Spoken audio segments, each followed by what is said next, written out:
Good morning, YouTube. This is either the dag end of the Outsiders or its first moondog. I don't know. They are fleeing. Traditionally, the way that refugees become refugees is to seek asylum wherever they can So do how so. do people of good heart and conscience in this country and have a conversation with, I think, a political class which is just too scared of consequence to I think the point engage It's honestly? not about a question with the political class.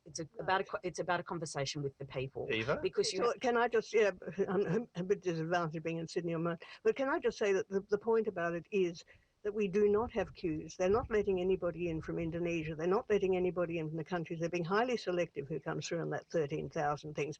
If you provide a queue, people will join the queue, but in most cases there has been no queue. So you can have a queue, you can have the thing of being able to control it, but you actually have to give people the possibility of getting here. And if we have no possibilities of getting here, when they say things like nobody in Indonesia will come in under the legitimate ways, we used to take 500, guess what? You know, you can't do that. You can't do it to our neighbours and you can't do it in there. And then you can't stand up there and say, we're not encouraging the boat, the people smugglers, because we are. Because as long as you provide no other way of getting here that's legitimate, people will use people smugglers. And Chris, I mean, we haven't seen the tip of this iceberg yet. I mean, the movement of peoples around this planet is going to continue, and it is going to get larger and larger. So we need a better. We are in one of the great eras of migration. There are more people on the migration trail than ever in history. That's really important for lots of different reasons, and I think that it requires a fundamental rethink of national and international obligations and rules that govern those sorts of migratory changes, because we are otherwise seeing, in my view, what is a clash between a 50-year-old or half a century old regulatory framework to govern immigration and the modern giant scales of migration. Now, I think, like I've written, I'm an open borders person. That is my perspective, but I do not believe that that is politically palatable at the moment. What we need to do is really think from the ground up, what obligations do we have to those millions of people that are now on both the refugee and the non-refugee migrant trail, because there are a lot of people who won't technically fit the refugee definition. Very, very quick final point, Van. I Need mean, somewhere to go. does politics represent us in this? Yes, I mean, the tragedy of the current refugee policy is that overwhelmingly the people have been behind it.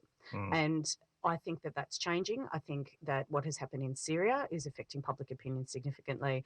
And I think that we are going to see like a broadening of the discourse. But until, advocates are making that door-to-door, like person-to-person, talk to people argument, the situation's not going to change. We watch, thanks to our outsiders this morning, Chris Berg, Eva Cox and Van Badham. No dog, I'm afraid, this week. There's been sadly, a death in the family at the Institute. That's it for us. You can catch that last hour on SoundCloud. It's a wonderful thing to do. Producer Sepple Chanel, Michelle Weeks and Mike Woods as well. Matthew Corp. Well. Another week. Another week, and the Outsiders managed to worry about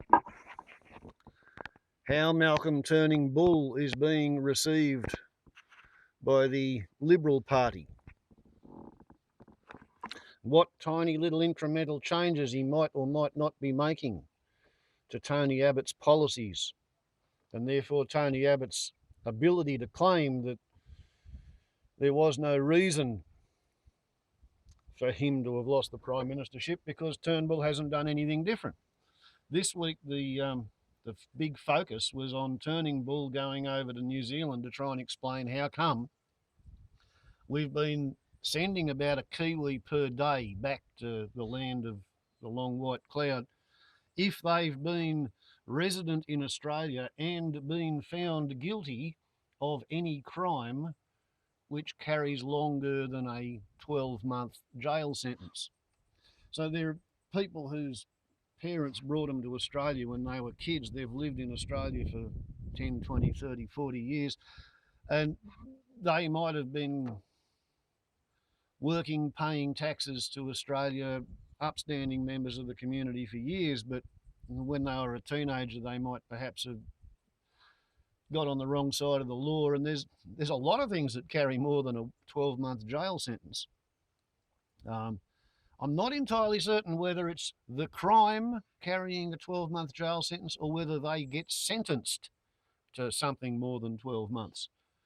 But you know, a lot of people get convicted of, say, punching somebody when they're drunk, and they might be a clean skin. And when clean skins go to court, they don't generally get sentenced to anything that paperwork won't fix. You know, they get good behaviour bonds and they get fines and they lose their licences and they get their life interfered with and handicapped, and it teaches them that you have to obey the rules.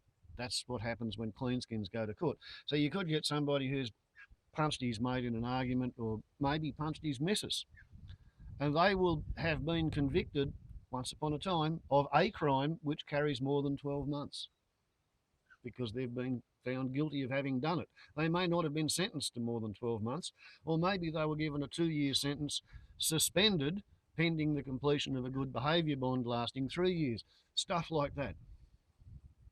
These people could be, like I said, working, paying tax, being pillars of the community, and suddenly the immigration police show up and handcuff them and sweep them off to detention centres, and then spend a few days on the paperwork and ship them back to Kiwi land where they've got no friends, no contacts,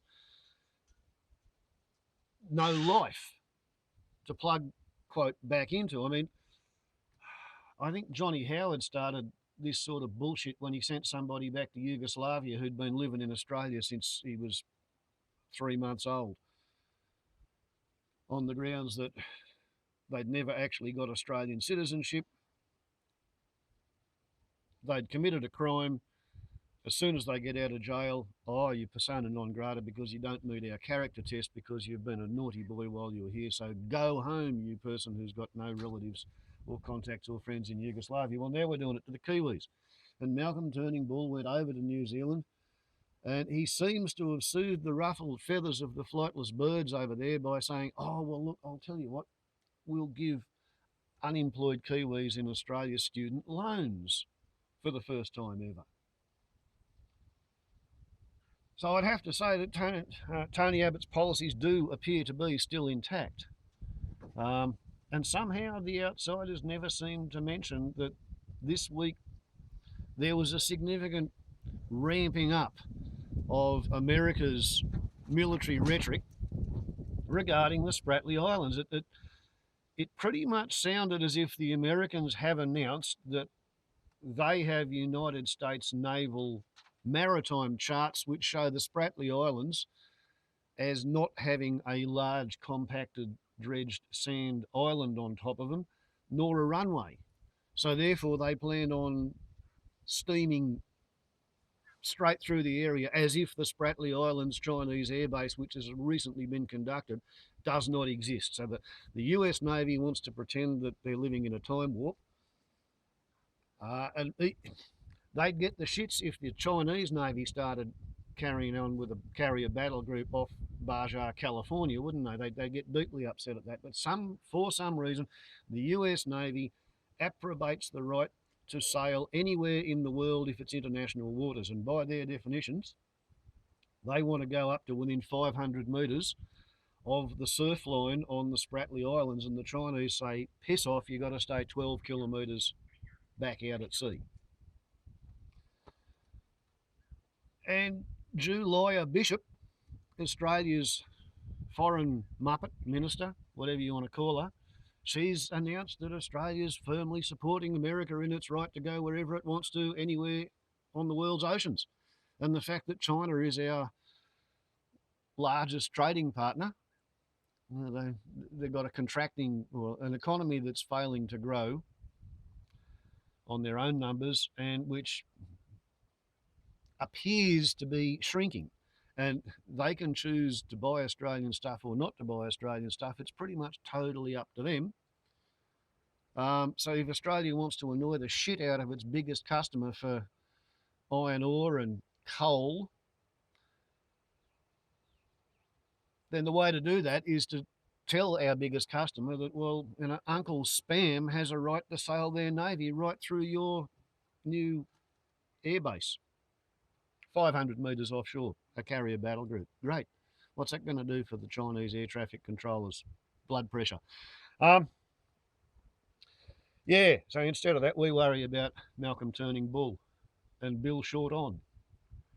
And I've got to say, I agree with nearly everything they said about Bill Shorten. His personal rating as preferred Prime Minister is down around 22%. But strangely, the Labor Party is still neck and neck with the Liberal Party when it comes to which party the people would like to be in government. Half the people are happy with the Liberals, half the people are so pissed off with the Liberals and the Nationals that they like to have the Labor Party in charge just because it wouldn't be Liberal National. Not that they like Bill Shorten, he's got, like I said, 22% popularity or approval rating as the preferred Prime Minister. And they always ask this shit in two-party preferred terms. But there's a bit of a sleeper issue going on.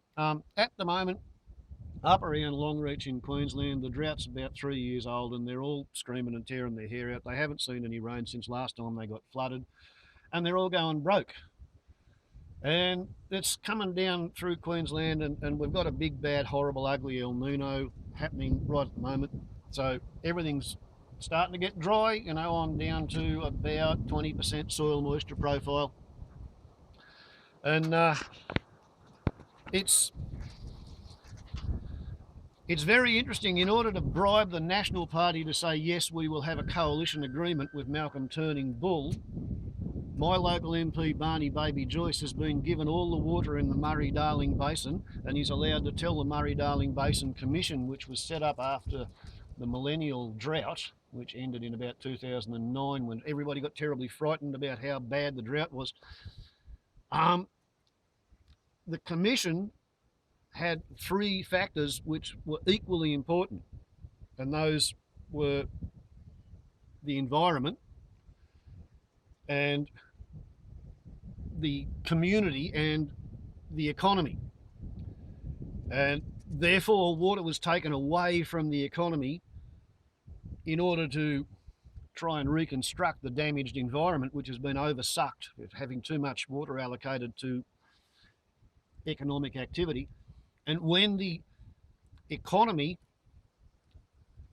was deprived of some water, there was a huge outcry from the community whose basic attitude is that the environment must come last and there must be no community impact from any water being given to the environment, because what matters is the people who live out here and who have planned to get rich or even just merely make a living out of salinating the landscape. And that's what they plan to do. What they plan to do is suck salty water out of the river and sprinkle that across their fields until there's so much salt in their fields that they can't grow anything. It's what the Babylonians did. It's really widely known that if irrigation exceeds precipitation, then salination is inevitable. And Barney Baby Joyce has been given all the water to do that with. If you're an irrigation farmer and anybody upstream of you sucks water out of the river, they're called a thief and a vandal and an environmental wicked bad person. If any water goes downstream of your bottom boundary fence, that's called wasted. And this is the mentality that Barney Baby Joyce is part of and supports. Now, at the very headwaters of the Darling River, at a place called Texas, so they could market made in Texas on their saddles. In Texas, there's a silver mine, and the silver mine went broke when silver prices crashed, but they've left behind them some settling ponds full of acid slurry and arsenic. And they're 40 millimetres away from having all of this overflow into the Darling River. And my prediction is that as soon as the current El Nino drought, which is going to send all the National Party voters broke, when that drought breaks, that's when the acid cyanide the acid and arsenic, not cyanide, acid and arsenic will go into the river. Isn't it great? And of course, who was the federal member of parliament when the mine was approved? Barney Baby Joyce. The mine was told they had to put $2 million as a bond to restore the land. And there's now $10 to $100 million worth of work needs to be done. And the government said at the time, well, we can't make them put $100 million in the bank or the mine would not be profitable. It's all in the pipeline. Karma comes. Warbles on a lot to YouTube. Ciao.